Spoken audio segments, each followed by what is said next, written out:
Pedimos, meu Senhor, a tua proteção, pedimos a tua direção, pedimos, ó Deus, uma bênção especial pelos nossos irmãos. Suplicamos, meu Senhor, pelos jovens da tua igreja, pelos idosos da tua igreja, pelas famílias. Abençoa os pais e mães com seus filhinhos. Abençoa, meu Senhor, os órfãos, as viúvas, os viúvos, os necessitados. Abençoa, meu Deus, os nossos cooperadores, intercessores e ajudadores na programação das emissoras. Abençoa os nossos irmãos. Guarda a nossa congregação, a nossa denominação e cada servo teu, Senhor. Deus bendito, Deus todo-poderoso, nos dá a tua direção, a tua paz. Em nome de Jesus te pedimos e te agradecemos. Amém. Louvado seja para sempre o nome do Senhor. Meus queridos irmãos, programa A Voz da Igreja, e o tema de hoje, o desejo de ver Jesus. Texto bíblico, João 12, 20 a 33, e a leitura que fizemos, vale a pena a gente comentar e aprender juntos. A sociedade, em todo o tempo, houve pessoas muito desejosas de acertar, pessoas que queriam, de alguma forma, se tornar um exemplo para o próximo, uma ajuda para o próximo, pessoas que, de alguma maneira, queriam cumprir uma missão, porque ninguém vem a este mundo sem missão. Não existe. Todas as pessoas têm uma missão, uma função social, uma função familiar, uma função espiritual, uma missão da parte de Deus, recebida quando a gente se dispõe. E o Senhor Jesus veio a este mundo na condição de Cordeiro de Deus para tirar o pecado do mundo, para oferecer o sacrifício que nós não teríamos condição ou condições de oferecer. Jesus, no pouco tempo que viveu na terra, Jesus morreu com presumíveis 34 anos, e o que aconteceu é que, quando o Senhor Jesus começa o seu ministério, com 30 anos de idade, ele começa de uma forma tão poderosa que toda aquela região ficou conhecendo Jesus pelo nome. Era de se esperar que houvesse entre os sábios, os estudiosos, os curiosos, os homens que formavam opinião na época através de sua literatura e de suas filosofias, alguém despertasse interesse de conhecer Jesus. E aconteceu. Durante as 4 Páscoas que Jesus participou, do início do seu ministério até a sua consumação, Jesus teve a oportunidade, ou ofereceu a oportunidade, de milhares e milhares de judeus que habitavam na Ásia, no Ponto, na Ásia Menor, que habitavam na Grécia, que habitavam em Roma, que habitavam na África, na Líbia, no Egito, e em outros lugares. Estas pessoas tiveram a oportunidade de ouvir falar de Jesus. Primeiro, a religião judaica é uma religião agregadora. Havia a concentração ou a centralização das celebrações no templo. No templo havia uma atividade que era absolutamente reconhecida como necessária pelos judeus. O judeu ia de Roma para Jerusalém.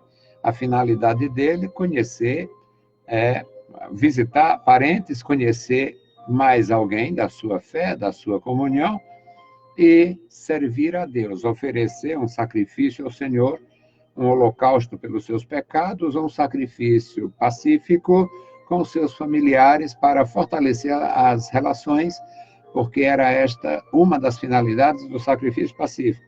Oferecia-se o sacrifício diante de Deus com o sangue do animal e consumia a carne do animal em família, num ciclo de amizade que se fortalecia também no tocante à fé.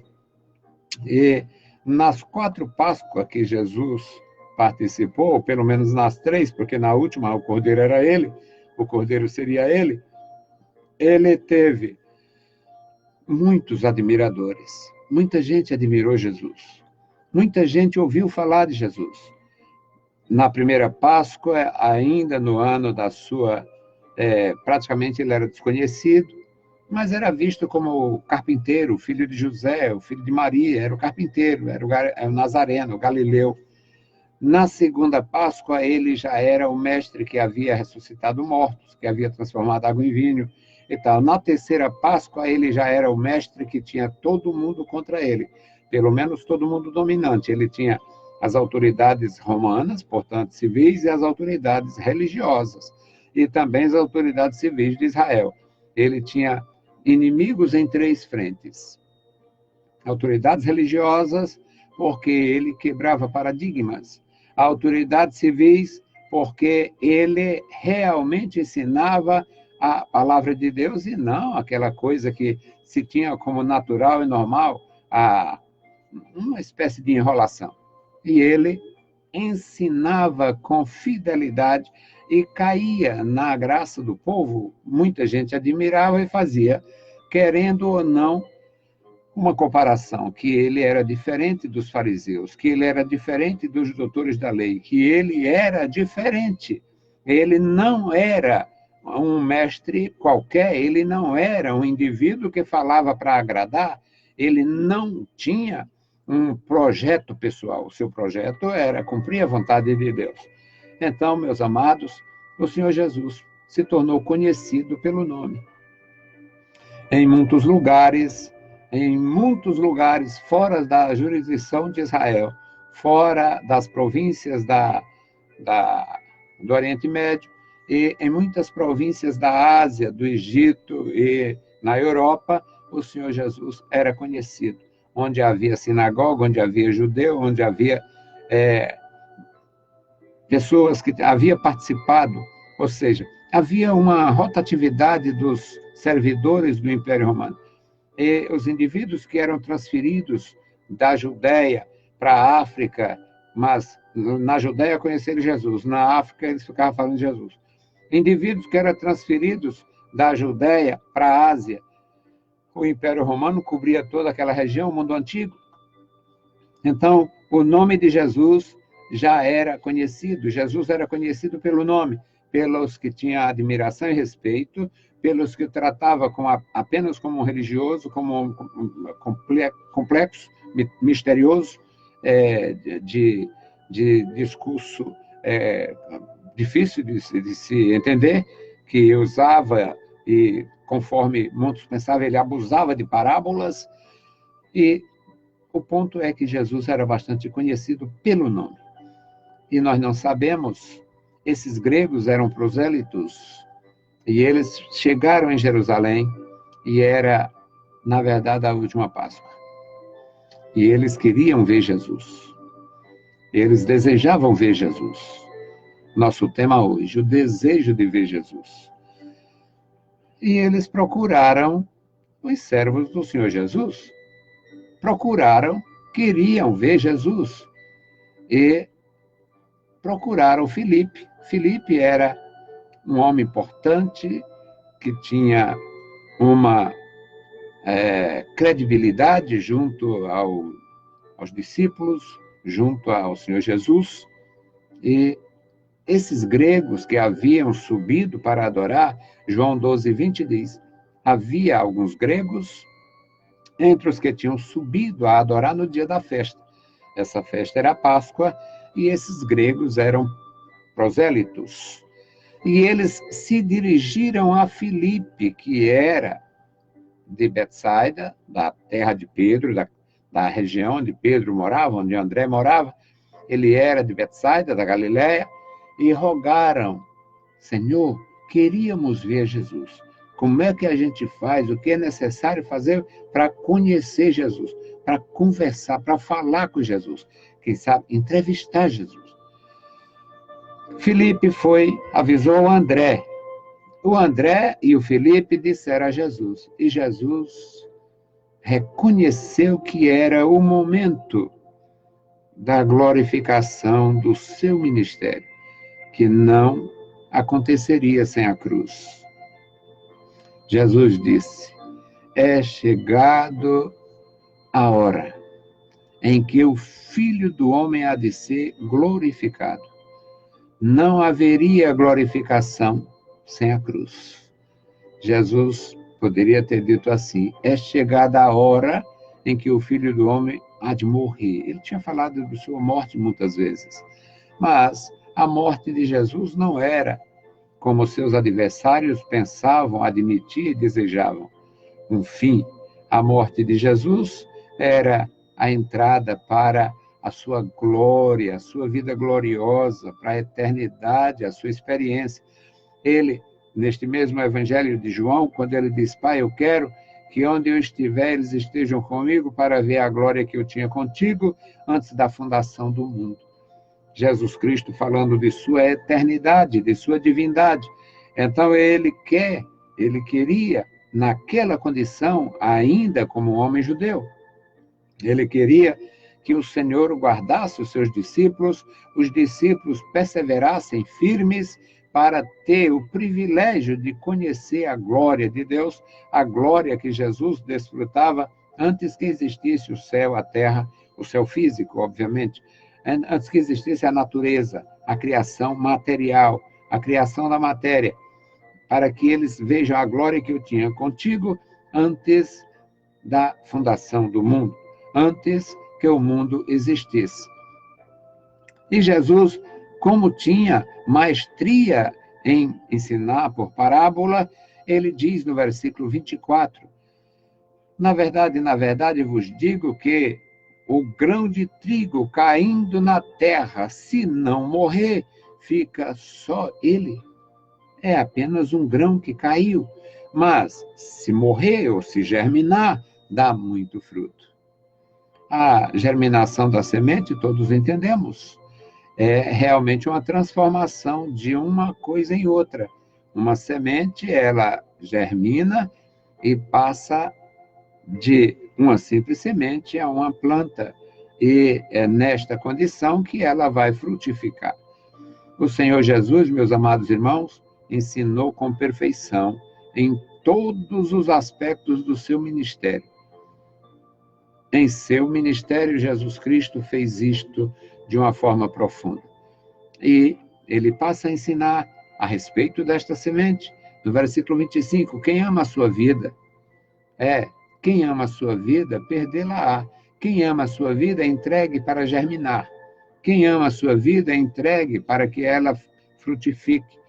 Quem neste mundo aborrecer, ou desprezar, ou odiar, várias formas de traduzir isso aqui, guardá-la para a vida eterna. Se você não prezar a sua vida de tal forma que você mesmo faça a preservação e, portanto, guarde, não frutificando, não deixando ela cair por terra, cair na terra para germinar e frutificar, você vai ser apenas um grão, apenas uma semente. Mas ele diz, se alguém realmente cair em terra, quando alguém perde a sua vida, que era o tema que ele estava falando em respeito a si próprio, esta vida será guardada para a vida eterna. Se alguém me serve, o versículo 26, se alguém me serve, siga-me. E onde eu estiver, eu acho lindo a palavra do Senhor Jesus, é porque ele não tem nenhuma preocupação em assegurar, eu vou ficar no céu, entronizado, coroado, e você de um lado. Não, ele diz, onde eu estiver, a segurança é esta. Onde eu estiver, estará também ali o meu servo.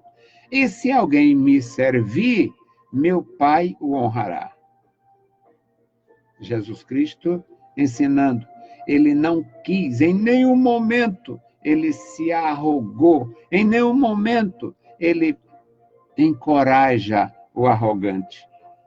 Eu lastimo a arrogância de hoje, principalmente nesta loucura do mundo gospel, onde o sujeito faz um estágio na cadeia, termina convertido e inicia uma espécie de carreira solo no cristianismo, muitas vezes sem base, sem fundamento, e de repente está no rádio, na televisão e já é um apóstolo. É uma asneira atrás da outra, é uma palhaçada, além de ser uma obra satânica, uma arrogância sem limite. Apóstolos de todos os estados do nosso país, alguns que não servia nem para ser crente mesmo, porque não presta para nada. Não aprenderam com Jesus. A arrogância não fez parte da agenda do Senhor Jesus. Ele disse, se alguém me serve, siga-me, e onde eu estiver, ali estará também o meu servo. E se alguém me servir, meu Pai o honrará. Ele não enche a bola de ninguém. Ele não promete nada no sentido de dar garantias para alguém se tornar arrogante. No versículo 27, ele diz, agora ele fala do seu sofrimento interior. Agora a minha alma está perturbada. Ele sabia, ele seria glorificado depois de ser, numa linguagem de cearense aqui, de nordestino, ele seria glorificado após ser esfolado vivo. Ele seria glorificado após ser desmoralizado em público, após ser açoitado em público, após ele ser tratado como um ladrão, ao ponto de ser crucificado entre dois ladrões. Jesus foi crucificado entre dois criminosos, porque ele foi visto, foi tratado como um criminoso. E aqui no versículo 27, dá para você entender a perturbação da sua alma. Agora a minha alma está perturbada. E o que direi eu? Pai, salva-me desta hora.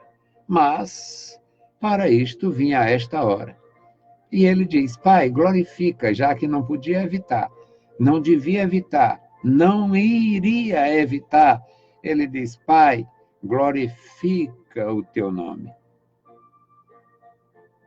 E ecoou uma voz do céu que dizia, já o tenho glorificado, e outra vez o glorificarei. Desde o começo da história humana, meus amados, Deus falou. O escritor aos Hebreus diz, havendo Deus falado muitas vezes, de muitas maneiras aos pais, agora nos falou através do Filho. É a verdade santa de uma forma clara, profunda para cada um de nós. E neste momento da experiência perturbadora de Jesus, quando ele declara que a sua alma está perturbada, ele pede ao Pai que o Pai o glorifique, ou seja, que o Pai o encoraje, já que ele está na condição humana, ele se esvaziou do seu poder, se esvaziou da sua divindade. Isso é um problema para a cabeça de teólogos idiotas. Mas Jesus, como Deus, não podia morrer, Deus é imortal. Ele tinha que se esvaziar da divindade para poder cumprir a função de Cordeiro de Deus. E ele diz, Pai, glorifica o teu nome. Então veio a voz do céu, uma das muitas vezes que Deus falou, uma das muitas formas que Deus falou.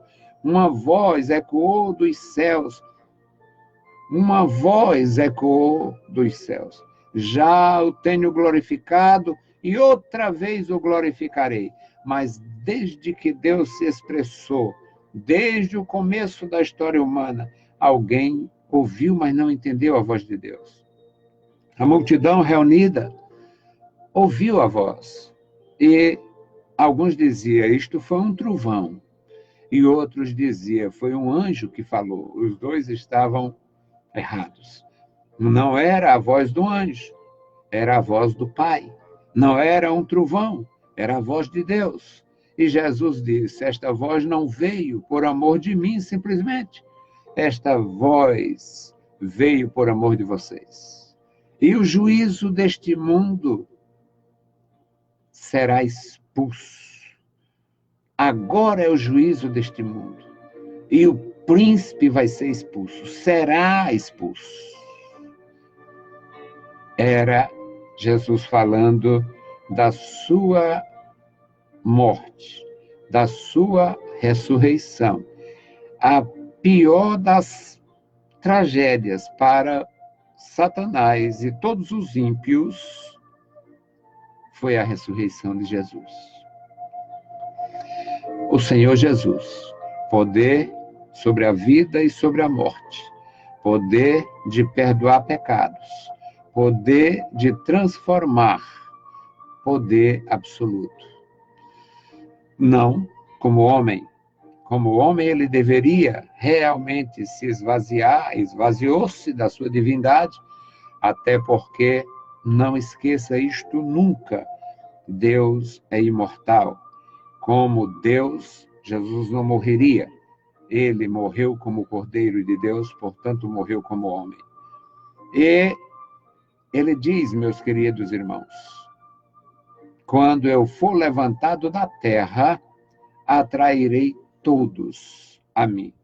Mas Jesus atraiu realmente todos.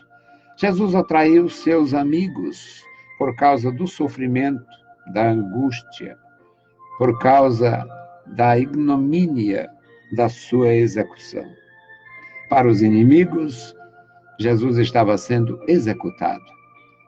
Para seus discípulos, Jesus estava sendo oferecido. Para Israel, Jesus estava sendo justiçado. Era uma execução justa, amparada na lei de Moisés, porque ele havia dito que era filho de Deus. E dizendo que era filho de Deus, dizia ser Deus, porque geramos a mesma espécie. Jesus estava falando da sua morte e da realização deste fato grandioso. Quando eu for levantado da terra, atrairei todos a mim. E dizia isto, mostrando que havia de ser crucificado, significando de que morte havia de morrer. Portanto, meus queridos, é maravilhoso aprender. O desejo dos gregos era ver Jesus. O meu desejo e o teu. Qual o nosso desejo? Você realmente deseja conhecer Jesus? A forma profunda e gloriosa de conhecer Jesus é, primeiro, pela Bíblia Sagrada e depois na experiência pessoal, através da conversão. Para você falar com Jesus enquanto anda, falar com Jesus enquanto as coisas estão todas bem e falar com Jesus quando vem o caos, quando tudo parece ruir, quando tudo parece que não tem saída ou solução, falar com Jesus. É necessário conhecer Jesus. Glorifico o Senhor porque o conheço, apesar de mim. A bondade dele encobriu o meu defeito, encobriu minha falha, encobriu meu crime, encobriu toda a minha fragilidade e eu tenho esse privilégio de conhecer Jesus. Falar com Jesus quando farto, quando saudável, quando bem. Falar com Jesus quando em ruína. Já experimentei muitos dissabores na minha vida de 67 anos, já tive muitas experiências dolorosas. Nenhuma eu venci sem Jesus. Todas com Jesus. Eu não sei qual é a sua situação, mas que o desejo dos gregos também seja um desejo teu. Conhecer Jesus. Ver pela fé e conhecer pela Bíblia Sagrada. Deus abençoe e guarde cada um. Bendito Deus, Pai Santo, Pai querido que estás nos céus, nós te louvamos. Te exaltamos, bendizemos e agradecemos pela tua bondade. Querido Senhor, obrigado pela tua palavra, obrigado pela tua igreja, obrigado pelos meus irmãos, amigos e ajudadores. Querido Senhor, inclina, Senhor, os teus ouvidos para nós, nos dá graça para continuar no teu santo caminho cada dia. Em santo nome de Jesus, nós te pedimos e te agradecemos. Amém. Saudamos a todos com a paz de nosso Senhor Jesus Cristo. Se o Senhor permitir, voltaremos amanhã, eu e meus alunos, às 18 horas. Deus os abençoe, leiam a Bíblia Sagrada e a graça de nosso Salvador repouse sobre vós. Amém.